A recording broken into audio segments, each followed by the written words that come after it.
చాలా కాలం దండధారణ చేయాలని అనుకున్నవాడు లోకమంతటినీ తన మృదుశక్తితో వశం చేసుకునే వాని కోసం మంత్రాన్ని ప్రయోగింపజేయాలి. మంత్రాన్నంటే మంత్రదండం. ధార్మికులైన పురజనులు, గ్రామ ప్రజలు విశ్వసించే యుద్ధ నిపుణుడు, నీతి కోవిదుడు, రహస్యం వినదగినవాడు. ఈ గుణాలతో కూడిన పూజితులను, సర్వ ప్రకృతులను తెలిసిన వారిని, మహత్యాన్ని పొందగోరే వారిని ముగ్గురికి తగ్గకుండా మంత్రులుగా నియమించుకోవాలి. తమ ప్రధాన ఉద్యోగాల్లోనూ శత్రువుల ప్రధాన ఉద్యోగాల్లోనూ దోషాలను వారు పసిగడుతూ ఉండాలి. రాజ్యానికి మంత్రుల మంత్రమే మూలం. రాజా, ఆ రాష్ట్రం ఎప్పుడూ వర్ధిల్లుతుంది. తన దోషం ఇతరుల చూడరాదు. శత్రువును దోషాలలో ఇరికించాలి. తాబేలులాగా అవయవాలను లోపలికి లాక్కోవాలి. తన లోపాలను ఇతరులకు తెలియకుండా కాపాడాలి. తెలివైన మంత్రులు రాజ్యం యొక్క మంత్రాన్ని రహస్యంగా ఉంచాలి. రాజుకు మంత్రాలోచనమే రక్షణ కవచం. మిగిలిన ప్రజలంతా మంత్రానికి అంగాలు. రాజ్యానికి గూఢచారులే ఆధారం. వారు మంత్రసారం అని చెబుతారు. రాజులు, మంత్రులు ఒకరినొకరు అనుసరించి ప్రవర్తిస్తే జీవితం సుఖంగా గడుస్తుంది. మదం, క్రోధం, అహంకారం, ఈర్ష్య వీటిని జయించి సుఖపడాలి.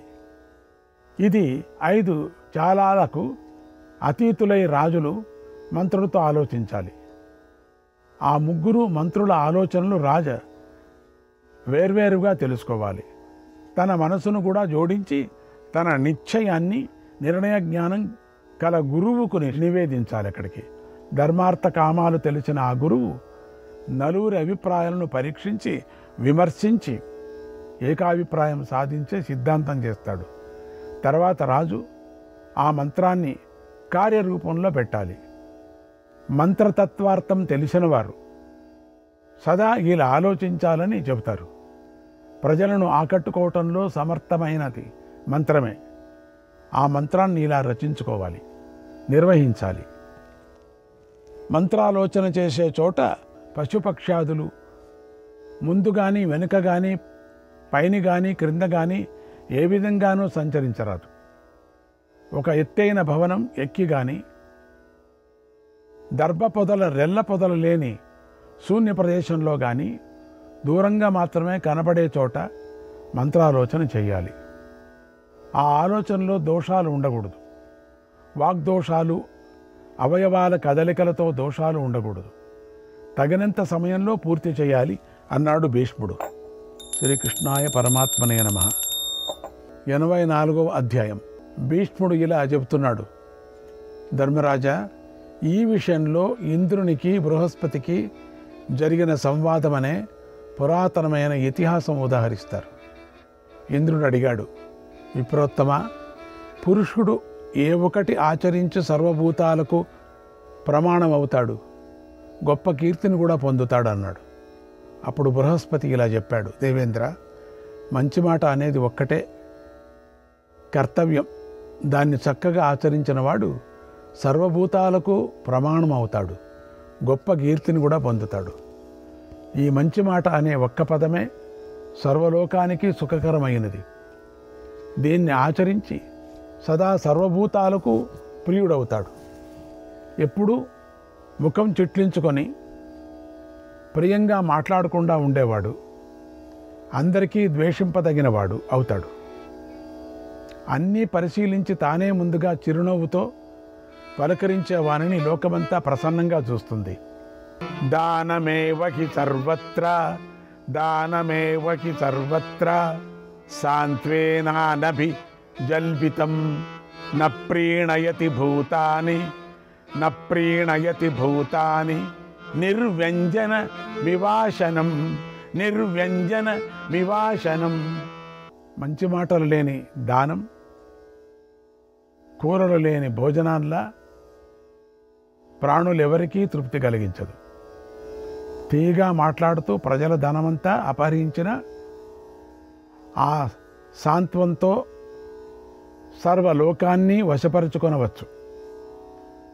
దండంతో పాలించాలి అనుకునేవాడు ప్రియంగా మాట్లాడాలి, అదే ఫలితం ఇస్తుంది. సాంత్వనానికి ఎవరూ ఉద్వేగం పొందరు. చక్కగా ప్రియంగా తీయగా తగినట్లు సేవింపబడే సాంత్వనానికి సమానమైనది ఏది కనపడదు అని ఇలా బృహస్పతి చెప్పాడు. ఇంద్రుడు సర్వము అలాగే ఆచరించాడు. ధర్మరాజా, నీవు కూడా అలాగే చక్కగా ఆచరించు అని భీష్ముడు అన్నాడు. శ్రీకృష్ణాయ పరమాత్మనే నమః. 85వ అధ్యాయం. యుధిష్ఠిరుడు అడిగాడు, రాజు ప్రజలను ఎటువంటి ధర్మ విషయంతో పరిపాలిస్తూ ప్రీతిని శాశ్వత కీర్తిని పొందుతాడన్నాడు. వ్యవహారేణ శుద్ధేన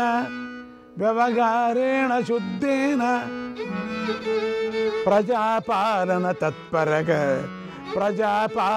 తత్పరగా ప్రాప్య ధర్మంచ కీర్తించ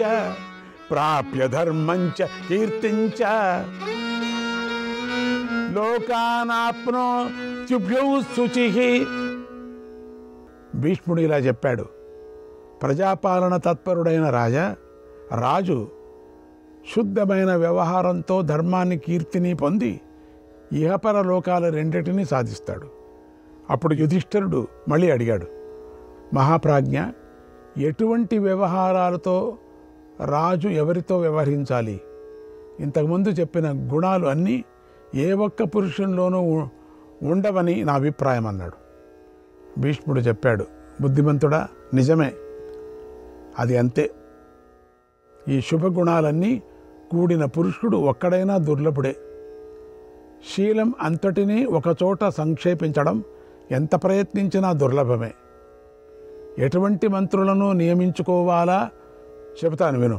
నియమించుకోవాలో విద్యావంతులు, ప్రజ్ఞావంతులు, వేద విద్యను పూర్తి చేసిన శుద్ధ మనస్కులైన 4 బ్రాహ్మణులను బలవంతులై ఆయుధ విద్యలలో అరితేరిన 8 మంది క్షత్రియులను, ధనవంతులైన 21 వైశ్యులను, వినయం పవిత్రతా శ్రద్ధ గల 3 శూద్రులను మంత్రులుగా నియమించుకోవాలి. ఇంతమంది కావాలా? శుశ్రూష, శ్రవణం, గ్రహణం, ధారణం, ఊహ, అపోహ, విజ్ఞానం, తత్వజ్ఞానం అనే 8 గుణాలు గల సూతిని పౌరాణికునిగా నియమించుకోవాలి. అతని లక్షణాలు ఇలా ఉండాలి: 50 ఏళ్ల వయస్సు ఉండాలి, చురుకుదనం, అసూయ లేకపోవడం, వేదాలు ధర్మశాస్త్రాలు చదివి గుర్తులో ఉన్నవాడు, వినయం సమదృష్టి గలవాడు, వివాదాలను పరిష్కరింపగలవాడు, 7 వ్యసనాలు లేని పౌరాణికుడు ఉండాలి. 7 వ్యసనాలు. రాజు మంత్రాలోచనను 8 మంది మంత్రుల మధ్య మాత్రమే ఉంచాలి. 7 వ్యసనాలంటే ముందు చెప్పాం మేము, అది జ్ఞాపకం చేసుకోండి. తర్వాత రాష్ట్రంలోని రాష్ట్ర సంబంధి ఉద్యోగికి ఆ వ్యవహారం చూపాలి. రాజు ఇటువంటి వ్యవహారంలో సదా ప్రజలను చూస్తూ ఉండాలి. రాజు ఎవరి నుండి రహస్యంగా ద్రవ్యం గ్రహించకూడదు. అదని కార్యాన్ని నశింపజేస్తుంది. కార్యం నశించాక ఆ అధర్మం నిన్ను వారిని కూడా బాధిస్తుంది. డేగ వలన పక్షులు గుంపులు దూరంగా పారిపోయినట్లు రాష్ట్రం నుండి ప్రజలు పారిపోతారు. పగిలిపోయిన నావంలోంచి దూకినట్లు ప్రజలు పారిపోతారు. అధర్మంతో ప్రజలను పరిపాలించే రాజుకు గుండె భయం పట్టుకుంటుంది. వానితో స్వర్గం కూడా విరోధిస్తుంది.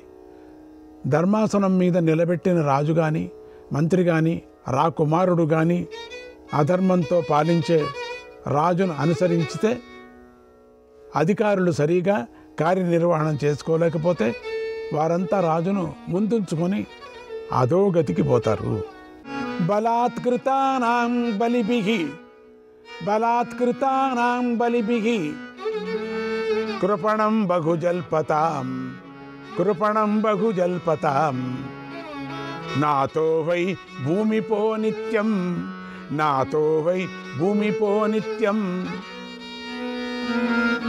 అనాథానాం నృడాం భవేత్. బలవంతులు బలత్కారించినప్పుడు దీనంగా విలపించే అనాథులకు రాజే కదా రక్షకుడవుతాడు. అందువల్ల వాది ప్రతివాదాలు పరస్పరం విరోధంగా వాదిస్తూ ఉన్నప్పుడు సాక్షి చెప్పినది అంటే బలం సరి అయినది అవుతుంది. ఒకవేళ సాక్షి కూడా లేనిదైతే, దిక్కు లేనిదైతే దాన్ని చాలా జాగ్రత్తతో విశేషంగా పరీక్షించాలి. అపరాధానికి తగిన శిక్ష పాపులను విధించాలి. ధనవంతులైతే ధనం లాక్కోవాలి, ధనహీనులను బంధించాలి. దుష్ప్రవర్తన కలవారిని కొరడా దెబ్బలు కొట్టాలి, మంచివారిని మంచి మాటలు చెప్పి సొమ్ము ఇప్పించాలి. రాజ్ఞోవదం చికీర్షేద్యక, రాజ్ఞోవదం చికీర్షేద్యక, తస్య చిత్రో వధో భవేత్, తస్య చిత్రో వధో భవేత్. ఆధీపకస్య స్తేనస్య, ఆధీపకస్య స్తేనస్య, వర్ణసంకరికస్య చ, వర్ణసంకరికస్య చ. రాజును వధించాలనుకున్న వాడికి, ఇళ్లకు నిప్పిపెట్టే వాడికి, దొంగకు చిత్రవధియ శిక్ష. శాస్త్రానుసారంగా సరైన దండం విధించే రాజుకు అధర్మం అంటదు, శాశ్వతంగా ధర్మమే నిలుస్తుంది. కామకారేణ దండంతు, కామకారేణ దండంతు, యః కుర్యాద విచక్షణక, యః కుర్యాద విచక్షణక, స ఇహా కీర్తి సంయుక్తః, స ఇహా కీర్తి సంయుక్తః. మృతో నరకమృచ్ఛతి, మృతో నరకమృచ్ఛతి. తన ఇష్టం వచ్చినట్లు విచక్షణం లేకుండా దండం విధించే రాజు ఈ లోకంలో అపకీర్తి పాలవుతాడు, మరణించాక నరకం పాలవుతాడు. ఒకరి తప్పుకు మరొకరిని దండింపరాదు. శాస్త్రాన్ని పరిశీలించి బంధించవచ్చు, విడిచిపెట్టవచ్చు. ఎంత ఆపదలోనైనా రాజు దూతను చంపరాదు. దూతను చంపిన రాజు మంత్రులతో సహా నరకం పాలవుతాడు. తన రాజు చెప్పమన్నట్లు చెప్పే దూతను రాజధర్మాసక్తి కల రాజు చంపితే అతని తండ్రి తాతలు భ్రూణహత్య పాపం పొందుతారు. సత్కులం, శీల సంపద, చక్కగా మాట్లాడటం, సమర్థత, ప్రియంగా మాట్లాడటం, చెప్పనిదే మాట్లాడటం, జ్ఞాపక శక్తి, ఈ 7 దూత లక్షణాలు. వార్తలు మోసేవాడు, శిరోరక్షకుడు కూడా ఇటువంటి గుణాలే కలిగి ఉండాలి. ధర్మశాస్త్రాల తత్వం తెలిసినవాడు, సంధి విగ్రహాలను నడపగలవాడు, బుద్ధి ధైర్యం సిగ్గుగలవాడు, రహస్యం దాచగలవాడు, కులీనుడు, బలిష్ఠుడు, పరిశుద్ధుడు అయినటువంటి అమాత్యుడు ప్రశంసింపబడతాడు. ఇవే గుణాల గలవాడు సేనాపతి కావాలి. వ్యూహాలు, యంత్రాలు, ఆయుధాలు వీని తత్వం తెలిసినవాడు పరాక్రమశాలి. వాన, చలి, ఎండ, గాలి వీటిని తట్టుకోగలవాడు, శత్రువుల దోషాలను తెలిసినవాడు సేనాధిపతి కావాలి. రాజు ఇతరులకు నమ్మకం కలిగేటట్లు ప్రవర్తించాలి. తాను ఎవరినీ నమ్మరాదు. కన్న కొడుకుల మీద కూడా నమ్మకం ప్రశంసనీయం కాదు. నీకు శాస్త్రార్థ తత్వం చెప్పాను, రాజులకు అవిశ్వాసమే పరమ మంత్రమని చెప్పబడింది అన్నాడు భీష్ముడు. శ్రీకృష్ణాయ పరమాత్మనే నమః.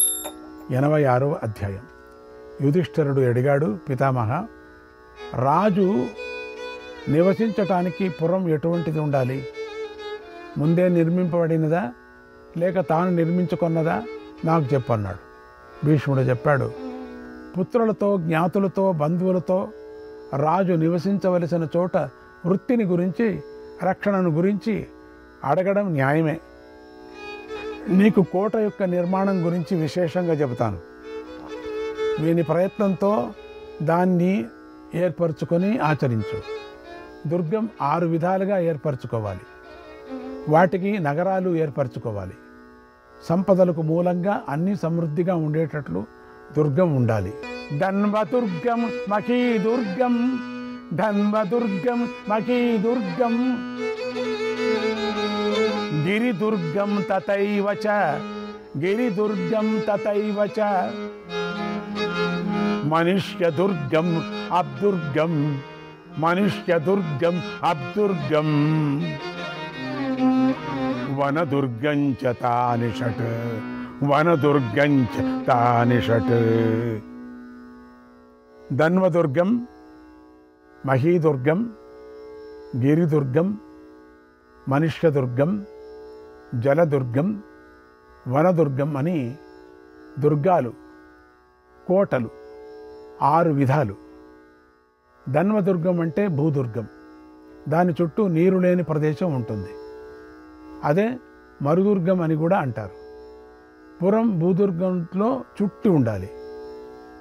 ధాన్య సంపన్నమై ఆయుధాలతో కూడి చక్కని దృఢమైన ప్రాకారం, అగడత కలిగి ఏనుగులు, గుర్రాలు, రథాలతో నిండి ఉంటుంది.